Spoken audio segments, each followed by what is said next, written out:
After giving birth, I returned home from the hospital to find that my key wouldn't work. "Oh, you got discharged today? I figured you weren't coming back, so I changed the locks. You can't get in anymore. You and I are already strangers. I've already filed for divorce. If you had apologized right away, it wouldn't have come to this. Serves you right." My husband said those words and then hung up the phone. I held my newborn baby and gripped the key that was now useless because he had changed the locks without my knowledge. I could feel anger rising in my head at how my husband had treated me until this point. He probably thinks I'll come crawling back saying, "I'm sorry, please let me in." Maybe I would have done that in the past, but he doesn't deserve to be a father or even a husband. I've decided that I'm going to make him suffer, no matter what. So I decided to take action right away. I, Natasha, am currently a full-time housewife, 3 months pregnant. I was asked to quit my job when I got pregnant so that I could focus on being a homemaker. Although I was happy about being pregnant, I was honestly confused because I never thought I'd get pregnant just 3 months after getting married, and I still wanted to enjoy living with my husband alone as newlyweds. I'm an only child, so I've always wanted siblings. It's better to have more than one child. My husband had been saying that before we got married, and he was so happy about my pregnancy that he looked forward to the baby's arrival every day. Seeing my husband's excitement, I felt happy that I had been blessed with this child too, and we thought about names for our child even before finding out the gender. However, there were many difficult things amidst our happiness. Shortly after the pregnancy was discovered, my morning sickness became so severe that it was difficult to even sit up or do anything, whether lying down or standing up. The house gradually became messy, and I couldn't even manage simple household chores. Although my husband didn't say anything, he seemed clearly dissatisfied. I think his dissatisfaction began when I started sleeping before he came home from work, because I couldn't wait for him because of the severe morning sickness. I wanted to smile for my tired husband and listen to him, but I just didn't have the energy to do so due to the intense discomfort. "Hey, will you clean the room already?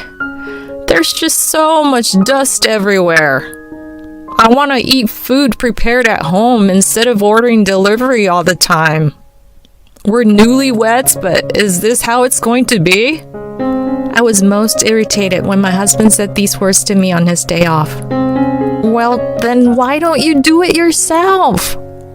I swallowed these words that were on the tip of my tongue and said with a smile, "You know, I've been telling you this from the beginning, but my morning sickness still hasn't gone away and it's really tough.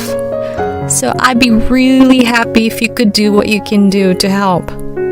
You're going to be a dad soon, so I hope you can understand a little and cooperate." I wanted to praise myself for being able to basically say, "Do it yourself, you lazy ass," with a smile, reminding myself that if I said unpleasant words, the baby could hear them. No, pregnancy and childbirth are mother's job. There's nothing I can do. You should know that.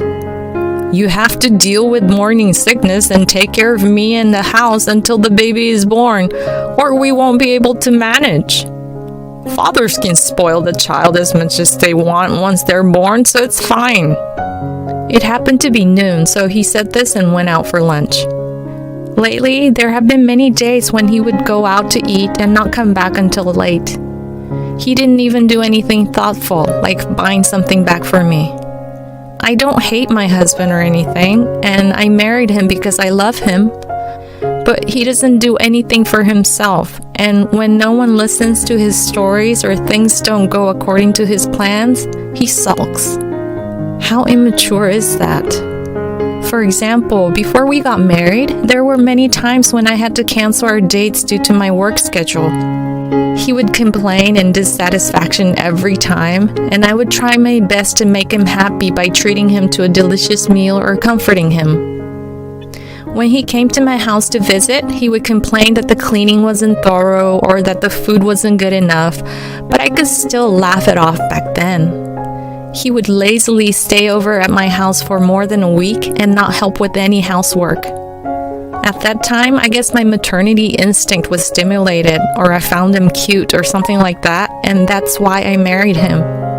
But as we started living together, I began to see his negative side little by little. However, I kept those feelings bottled up and continued living like that, hoping that he would change a little once the baby was born. But I was wrong. Before I knew it, I had fallen asleep while thinking about such things, and it was already dark outside with the house starting to darken.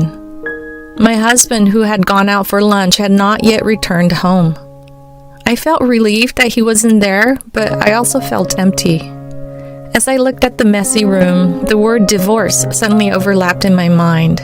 But when I thought about the child that was about to be born, I wondered if that was wrong.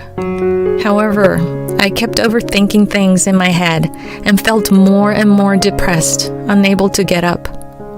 Days passed as I thought about such things and felt uneasy. While eating with my big belly, I suddenly felt water on my legs.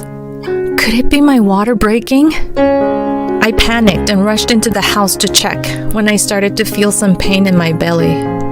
Since there were still a few days until the due date, I was scared and called my husband, who was at work. However, my husband didn't show any concern and instead scolded me for not sticking to the schedule and said he couldn't leave work suddenly. My husband's workplace was located in the middle between our house and the hospital, and he had promised to tell his boss and leave work when I went into labor. But now this was the reality. I decided not to be sad or resent my husband for now and focused on giving birth safely.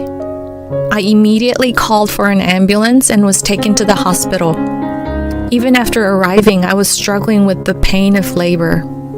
When the waves of pain subsided and I was a bit more conscious, I called my mother and mother-in-law and they rushed over.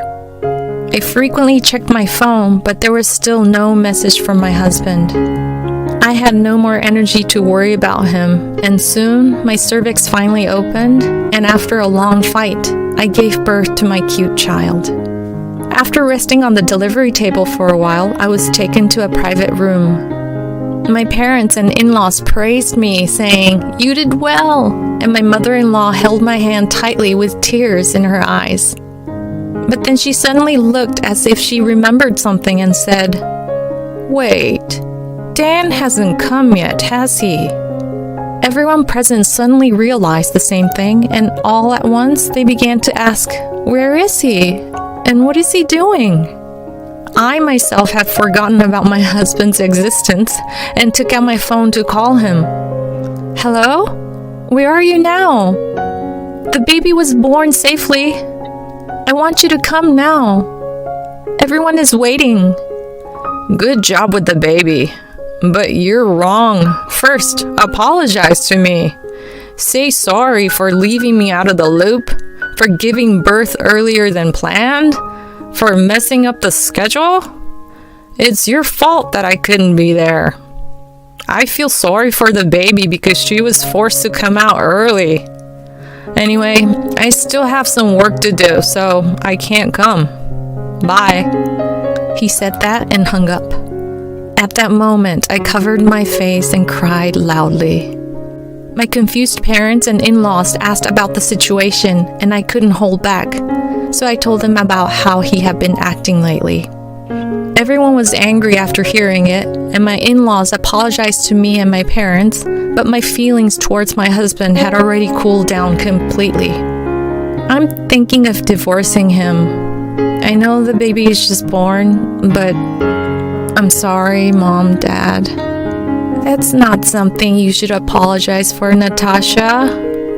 Yes, it's better to follow your heart, said my mother-in-law, and my father-in-law and my parents agreed. While relieved, I felt sorry for my baby, and my tears overflowed once again. I cried all night after everyone left. After I calmed down, I struggled with breastfeeding and taking care of my baby in the same room. One day, my mother-in-law came to visit me. After cooing at her grandchild and sitting next to me, she began to talk about my husband. I had never been told about it in detail, but when my husband was a child, my in-laws were both working, and he was what is called a latchkey kid. They taught him how to fold laundry and use the microwave so that he could do some things alone, and he was enthusiastic about being able to do things alone. However, once he was alone at home, he couldn't bear the loneliness and cried every day, often causing trouble for my in-laws. They had no choice but to apologize and ask relatives and friends to take care of him. Whoever finished work first went to pick him up. He occasionally had dinner with whoever was taking care of him, and my in-laws gave them a little bit of money. Whenever they told him to heat up his own food, he cried and screamed that he didn't want to and couldn't even touch it. So they had to leave him with someone else. When they began to feel guilty about leaving him with someone else's family, my in-laws decided to send him to cram school. They thought that if he finished cram school and came back, there would be less time for him to be alone at home. However, he cried even harder at the thought of coming home alone. The place where they went to pick him up had just changed from someone else's house to a cram school. He still didn't prepare any meals for himself. He used the pocket money given to him to satisfy his hunger before and after the cram school. And when his parents came to pick him up, they would go home together and he would have them prepare the meals. He has been living a selfish life without doing any housework for his working parents until now. Dan told us, "I hate being alone because I can't do anything on my own."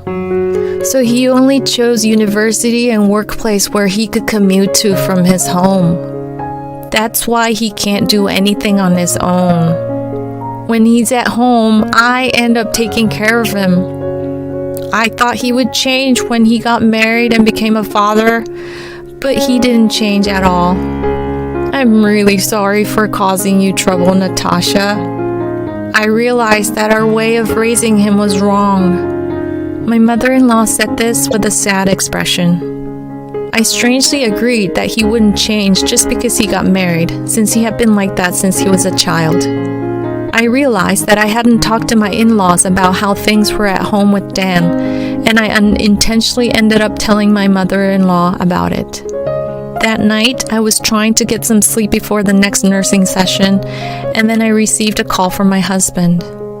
"Did you say something to my parents? Is this your way of getting back to me for not visiting you? Don't be a tattletale, you brat." And he just hung up the phone. Who's the brat here? That jerk? I grumbled in my heart. I then calmed my mind as I looked at my sleeping baby next to me and fell asleep. Finally, it was time to be discharged, but my husband never came to see our baby even once. I feel relieved now, I thought with a strangely refreshed feeling as I returned home by taxi. When I arrived home, the taxi driver carried my luggage and came with me. While chatting, I took out my keys and tried to insert them into the lock. But it felt like the cylinder had been changed and the key didn't go in. Only my husband could have done something like this. Holding back my anger, I called my husband and this is what he said to me. "Oh, you got discharged today? But this isn't your home anymore. This is my house. And you and I are already strangers. I've already filed for divorce. If you had apologized right away, it wouldn't have come to this. Don't you ever contact me again. Serves you right." He just said what he wanted to say as usual and hung up the phone. That asshole, I muttered, realizing that I couldn't just take my infant outside for long. I immediately contacted my mom and explained the situation. After explaining everything and hanging up the phone, the taxi driver who had been watching everything nearby came running and returned my luggage to the car, opening the door for me. He seemed unusually enthusiastic and I couldn't help but smile. Maybe it's like that saying, Schadenfreude, or joy in the misfortune of others. As soon as I arrived at my parents' house, I left my child with my mom and went to consult with a lawyer. The lawyer who assisted me listened to my story and then confirmed if I really wanted a divorce. Perhaps it was because I had let my emotions run wild and had been rambling on about everything that had happened up until today. The divorce papers had been submitted without my consent, so we had to go through a divorce invalidation mediation, and if we couldn't come to an agreement, we would have to go to court. But I had already made up my mind about the divorce, so I had no objections to the divorce itself. It was not just about me being insulted, but also about my husband not coming to see the baby and ultimately locking us out of the house. It was not something a person would do to others. Even I was about to lose my mind with anger. I told my lawyer that I wanted to claim compensation for the mental distress during pregnancy, child support, and property division as a sanction. I didn't think my husband would agree to mediation, but even if we went to mediation, I didn't think we would be able to reach an agreement.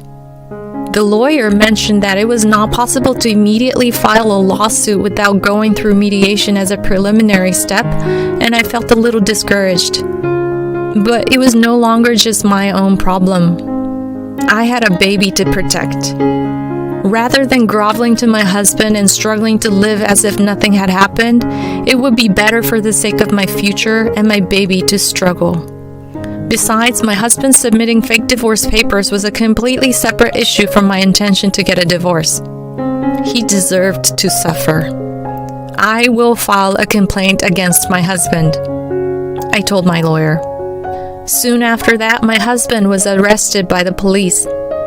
It turned out that he had been cheating on me with another woman in a house other than ours. I heard this from others, but apparently my husband had changed the locks right after I was hospitalized and was probably living there, but he couldn't handle the pile of dirty dishes and the stench in the house as he couldn't do any housework.